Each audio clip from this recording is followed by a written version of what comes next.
আজই ডাউনলোড করুন আর এনজয় করুন আপনার পছন্দের শো। তারপর তো সবচেয়ে বড় কাজ হলো নিজের মেয়েটাকে ওই ফুলঝুরিকে মানুষ করে তোলা।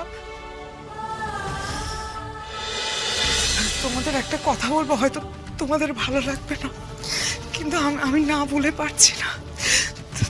তোমরা দয়া করে চুপ করো, বন্ধ করো এই আলোচনা। কিন্তু না ফুলকি, আমি কোনো কথা শুনতে চাই না, তুই কিচ্ছু বলিস না। আমাকে বলতো কি লাভের লাভ হচ্ছে এইসবের জন্য? কোনো শেষ আছে? শেষ আছে? এই রক্তারক্তি, প্রতিশোধ, প্রতিকার, অপরাধীকে খোঁজা, তাকে শাস্তি দেওয়া, সে আবার ফিরে এসে রাগে তার প্রতিশোধ তুলবে।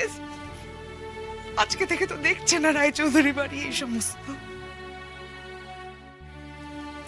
কম মূল্য তো দিচ্ছে না বল। আজ থেকে অনেক দিন থেকে দেখছি দেখেই যাচ্ছি।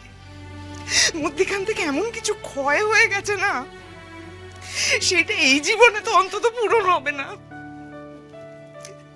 একটা শূন্যতা তৈরি হয়েছে, দেখ, কোনোদিন সেটা পূর্ণ হবে না।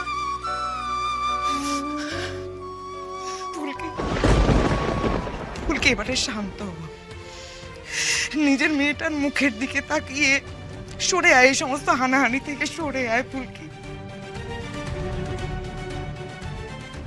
নিজের শরীরের যত্ন নে, সুস্থ হয়ে ওঠ। তারপর তো সবচেয়ে বড় কাজ হলো নিজের মেয়েটাকে ওই ফুলঝুরিকে মানুষ করে তোলা।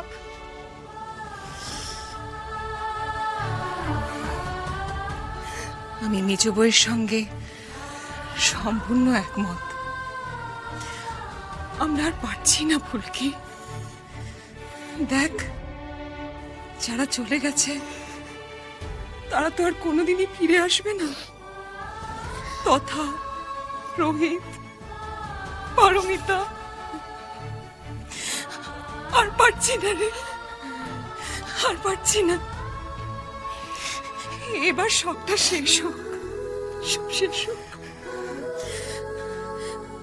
আমরা এবার ফুলঝুরিকে নিয়ে একটু হাসি খুশি থাকতে চাই, আনন্দ করতে চাই ওকে ঘিরে। ফিরে যেতে চাই সেই রায়চৌধুরী বাড়িতে, যে বাড়িটা এক সময় হাসিতে আনন্দে গম গম করত। আচ্ছা মা, ঠিক আছে, এরকম কি কখনো হয়েছে ফুলকি তোমাদের কথা অমান্য করেছে? ঠিক শুনবে তোমাদের কথা, ও বিশ্রাম নেবে। দেখি তো, এই শুনে নিয়েছো তো? আপাতত আর কোনো তদন্তের কথা হবে না।